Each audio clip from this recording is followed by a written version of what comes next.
Today, we're going to continue our series on healthy relationships, talking specifically to 11th graders about abusive relationships and what that looks like. Our goals for today are to learn about dating violence and how it can be manifested in relationship, also educating on mandatory reporting laws, and equipping students with strategies on how to end abusive relationships and how to get help. What does a healthy relationship look like, and what is a healthy relationship? Well, a healthy relationship has mutual respect. It includes open, honest, and safe communication. There's compromise in a healthy relationship. There's support in a healthy relationship. And there's appropriate and healthy boundaries in a healthy relationship.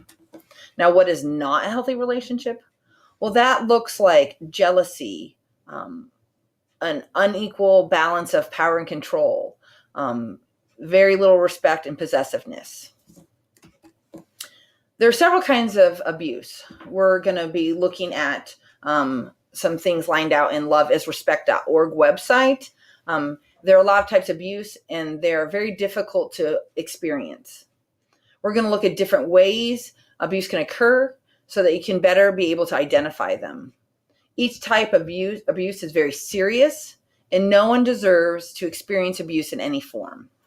The first type of abuse we're going to really talk about today is your emotional abuse and verbal abuse. This is non-physical behaviors. It's like threats and insults, monitoring, checking in. It's excessive texting, humiliation, intimidation, and isolation. This is the kind of abuse where maybe cussed at, yelled at, belittled in front of others.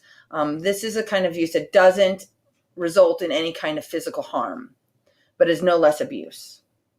Another abuse, the second abuse we're going to talk about is stalking.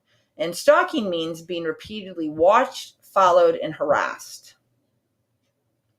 A third abuse we're talking about is financial abuse, and that is the use of money or accounts to have power and control over a partner. That might be withholding funds or somebody that has access to your money and takes it and dictates how you use your money.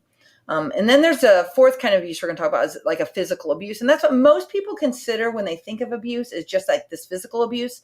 And that's when intentional use of force with the intent to fear or cause injury.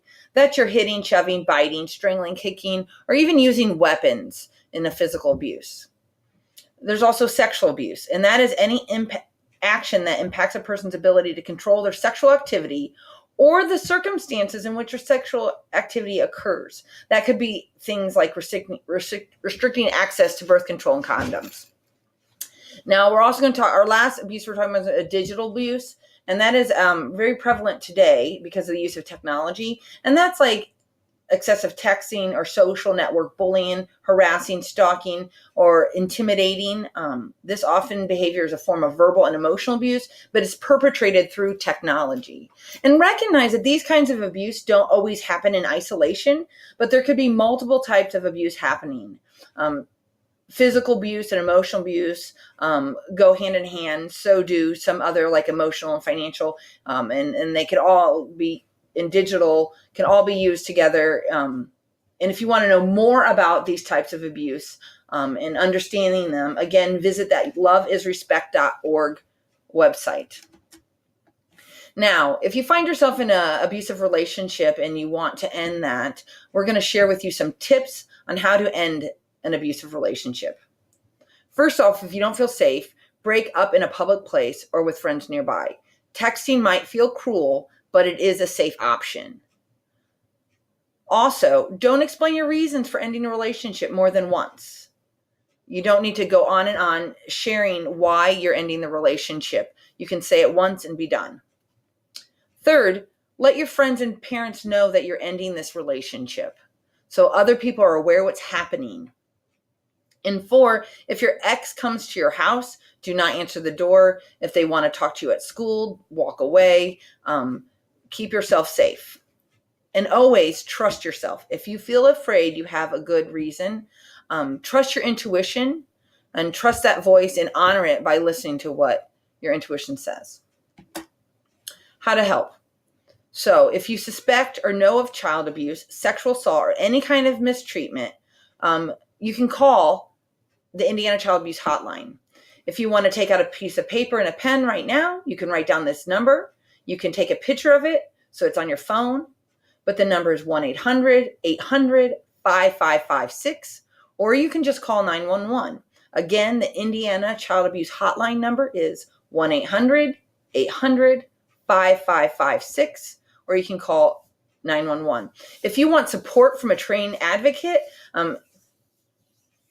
for someone that is involved in an abusive relationship, you want to know how to help, not just merely report, but you want to know how to help either yourself or someone else, you can always text Love Is to the number 77054.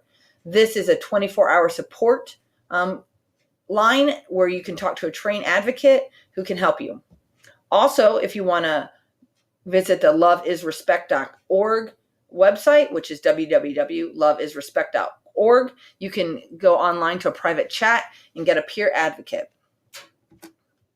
Remember, you can always see your school counselor or a trusted adult with your concerns. As always, be safe.